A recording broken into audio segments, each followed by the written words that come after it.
guys, what's up? It's your girl Kim Ray and I'm back with another Insecure review. Second to last.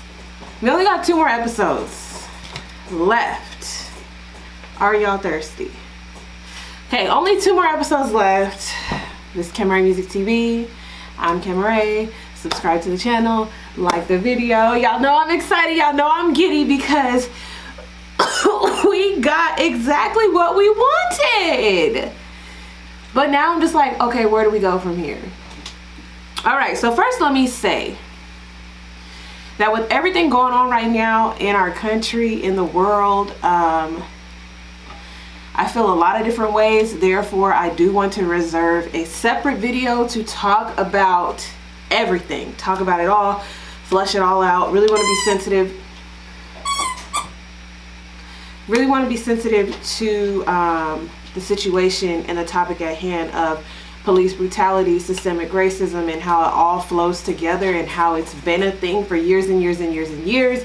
And so the looting and the protesting and everything that's going on, there's a meaning to it all. It's all connected, all of that, right? But we are here today to talk about Insecure. I do want to shout out Nathan because he was on the front lines protesting in LA. Y'all know his real name is Kendrick. But he was out there. He was out there. All right, so last week we seen that, Lawrence had called somebody and was like, hey, I need to meet up with you. Are you free for such and such date? We seen in the little teaser that Issa was coming, right? So we did see that he was speaking to Issa. All right, so anytime an ex that you've been with for so long, in a time where you're going through change and growth, hits you up after, like, it could go one of 2 ways, right? You could either like still not be healed from that and you're unable to have like a platonic conversation, enough where you're actually able to get closure and get your answers out of the person, or it can be a blow up and get violent, it can get crazy, and nothing, like, you get no resolutions, right? So the whole time I'm watching, like, okay, does Lawrence have like spite in him at all? Is he coming here to be nasty, to be angry, to rub something in her face, to let her down, to hurt her feelings?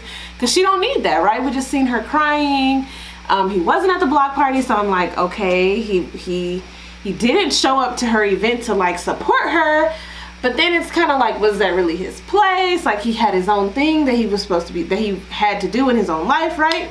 So when I see these two together, I'm already excited, but I'm already understanding the levels and the depth of the conversation that they need to have. Never did I think they were actually going to have the conversation that they need to have, because this rarely works out. This rarely happens where an ex comes back that you put in all this time with, you guys make all your mistakes, you go your separate ways, and then you come back to each other new and all grown with like new things to offer, and you talk about what happened and potentially move forward. Like, girl, no. And I've heard of it happening to others, but it ain't never happened to me. Now, because usually it's that other thing of what I said, like, you see your ex, it turns into all this like toxicity, and like nobody ever really fully matures and grows enough to be like, yeah, we can do this. Like, somebody always brings back the past. Oh, but remember that time you cheated? Oh, but remember that time you were just sitting on the couch and you couldn't get a job and you couldn't get motivated?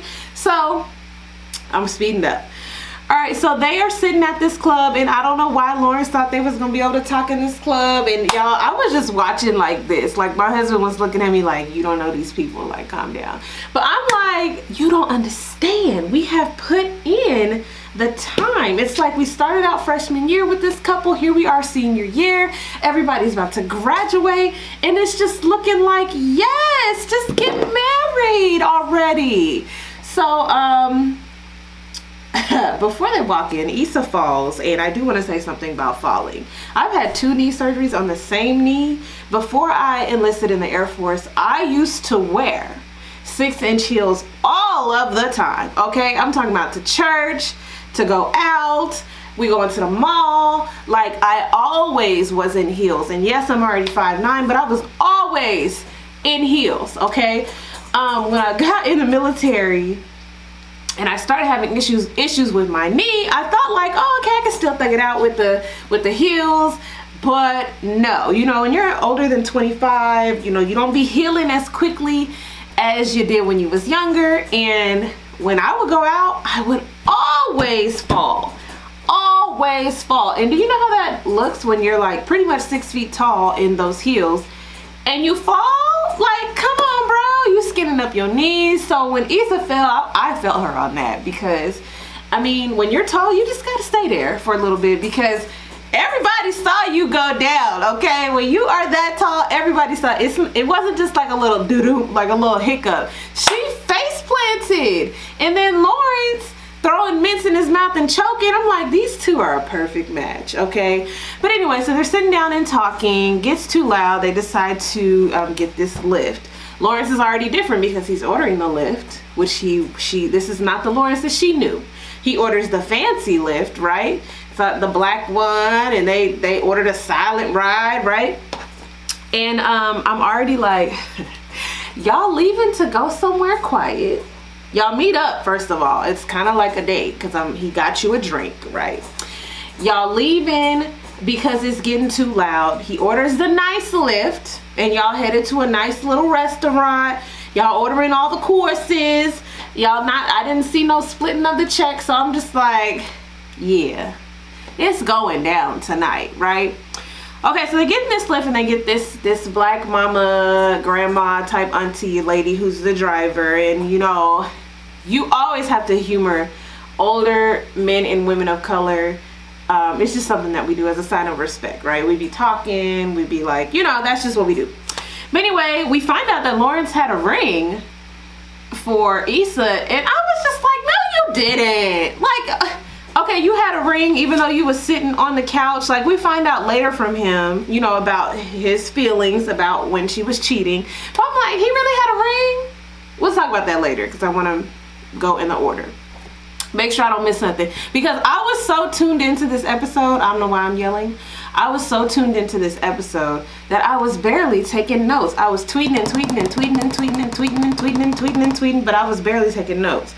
So if I talk myself through the scenes, then I'll be able to better talk about it in the video. But y'all know I hate talking myself through the scenes. All right, so they get to this restaurant, and it's a restaurant that Issa's been to before, but she lies about it. They got this flirty, cute little banter going on, per usual, right? And the conversations just get really serious really fast. After Issa knows Lawrence's order from top to bottom, all courses down to the drink, okay, after they make the little Kirk Franklin mention, and I was like, oh, this is right on time. This was the same night or same day as the Kirk Franklin and Fred Hammond versus. I hope y'all tuned in. It was everything I needed and more. But it was a lot of like cute stuff going on, right? A lot. Okay, where am I at? Okay, so they sit down. The waitress, you know, seats them, and she's taking their order, and they're finally having this serious conversation. The background noise just fades out.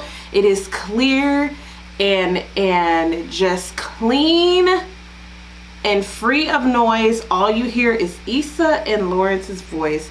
And as a editor myself and producer myself, I appreciated this, because it was like, this is a moment of clarity, so we want to be clear in the audio. Just give me clear. It was like asthma feeling, right? So Lawrence asked Issa, why Daniel? Okay, not why did she cheat, but why Daniel? Okay, so I think it's very important here, and I had to learn this. Definitely not someone who thought this way off top, but I learned, I grew, I experienced, went through things, right?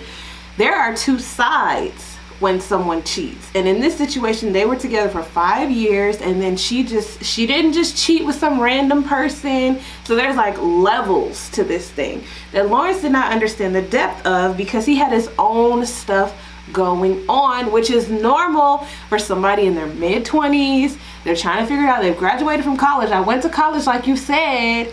I'm supposed to have this dream job, right? Why am I working at Best Buy? Like, so I'm trying to figure out where am I supposed to go from here. Meanwhile, my girl is flourishing and we literally followed the same path. So I don't really understand why this is happening to me. So he's just so stuck in his own mind. Okay, so that means that he is not available in the relationship. Like Issa said, he did not want to talk about it. He didn't want to be intimate with her. Nothing that she did tried, or nothing that she tried worked, right? So she just kept trying stuff, right? And so, you know, when he asked her why Daniel, she says, this is somebody that showed me attention when you would not show it, no matter what I did to try to get this attention. While it is still wrong, people have to understand there are levels and there is depth to when somebody cheats. Understand the psychology behind all that, the mental stuff behind all that, and then that'll help you better assess the situation. But did Lawrence do that in that situation? No, he did not, because clearly he was hurt. His ego was bruised. He's already feeling down on himself, and now the one thing that he's known for 5 years is messing around. So it's like a breach of trust, right? And so instead of taking accountability for his part in the relationship that he messed up, he was just like, well, all right, well, we done, and it's all your fault. And of course that really messed with Issa, and she beat herself up about it, because it was like, dang, like I did all this to make him leave. But no, he had his own stuff and you added to it. So I was glad that they were able to have this like open conversation about that and really come to understand what's going on. Says that he really bought a ring, and I still don't believe it. Obviously it's a show, but you know, he's telling her like, I had a ring, I was ready, but I just, like, my own self was in the way, which I feel like, I mean, that be happening with a lot of men. Like, men have this stuff, like this setting in their mind of how they want to be before they move forward. And if they're not there, which most people are like that, if they're not there, then they're not going to make the steps to do that. And they also don't say it to you. And so then you looking from the outside looking in, you like, okay, you're just totally like dejected and apart from what's going on, when that's not it. He did want her, like you said, right? So these two are looking all in each other's eyes. I'm sitting on the couch like, oh, they about to get back together, child. They about to get back together. So yeah.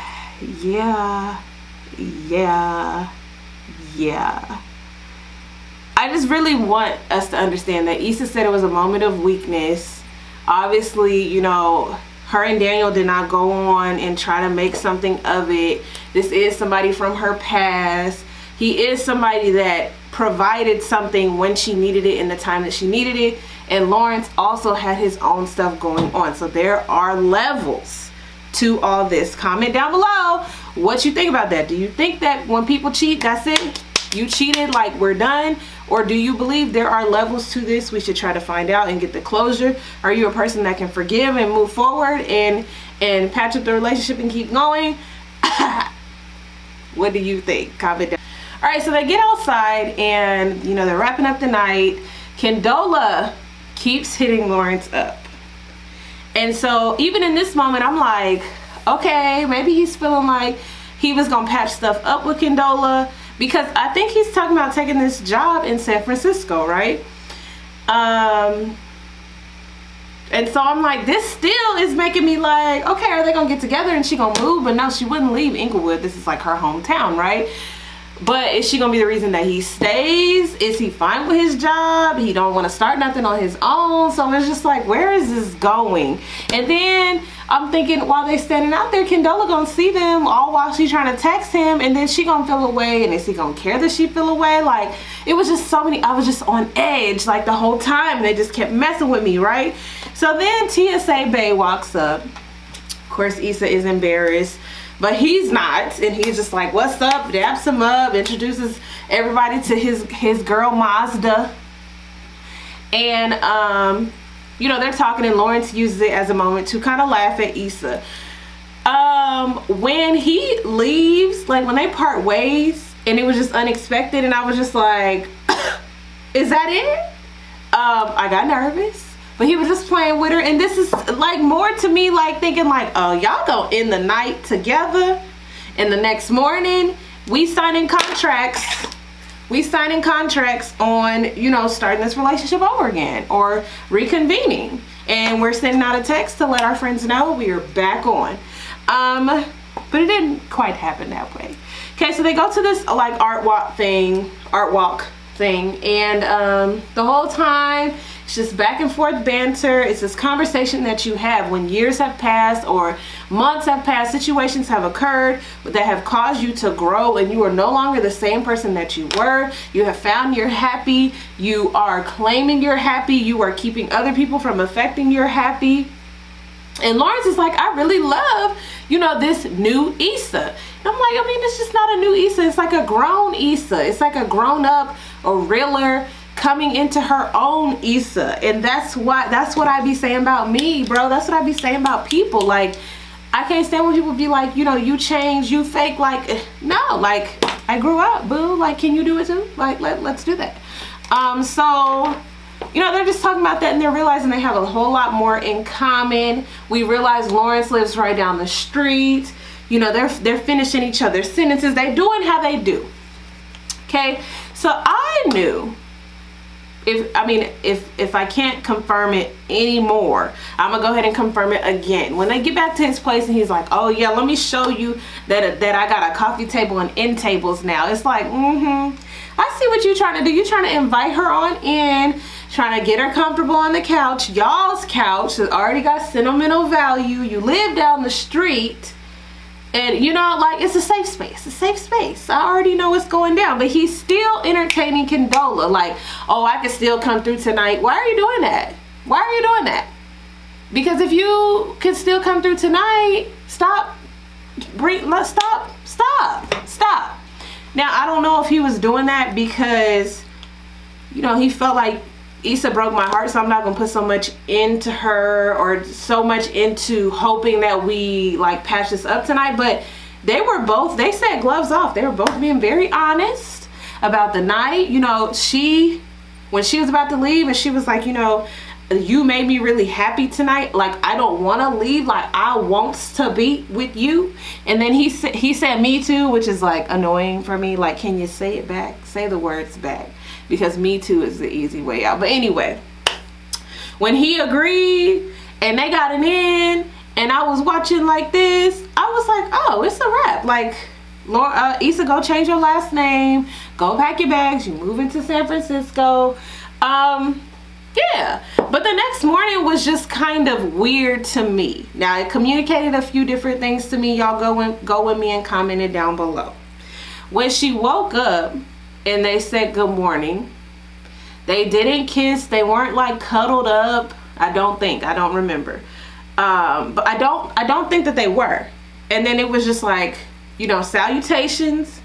It was like, do you need anything? No, I got me. No, are you sure? No, I'll walk. Like, are you, you know, and put her stuff on, put her heels on, and took a hike. Okay, because around the corner, it was a hike. And was feeling fresh and renewed, obviously enough not to feel the blisters on her feet wearing them heels. But I was just like, okay, is this just because you were expressing like, there's not a need for you, there's a clear want for you, and I can handle my own, and I'm gonna go do that, and we can reconvene later on in the day, and I'm gonna be thinking about you, and I love that we did this? Or was this just like, I wanted to see what this was like, and if this was still there, okay, we did that, and now like I'm cool. Which I really don't think it was the second one. But I mean, they wasn't trying to like hang out, have no coffee, like have a little pillow talk, like talk about what we doing next. Like, they just kind of left it there. And then the next episode is gonna be this talk with Molly. So I'm like, did they just do that because they know we've been asking for it? Is she going to get home and then we see that it was a dream? Because y'all know they like to do that. I mean, what do y'all think is gonna happen? What do y'all think that was all about? What are y'all hoping for? Were y'all mad? Because I feel like the Lawrence hive was buzzing and felt like this reunion, they didn't like it because Lawrence should just move on, and Issa cheated and she don't deserve him, and blah blah blah blah. But what do y'all think? This is like reality, and what really happens in long-term relationships. There are hiccups, there are things that go on. Like I told y'all, they share the same friend group, so it was inevitable that if they wasn't gonna try again, they was definitely gonna be messing around. Like something was gonna go down, or the friend group was gonna be split up. Like something was gonna have to happen because they were always around each other. And when are we gonna talk about Tiffany with only 2 episodes left? I'm Kamaray. This is Kamaray Music TV. That has been your Insecure review. Comment down below so we can get into this conversation. Subscribe, and I'll see you guys next time.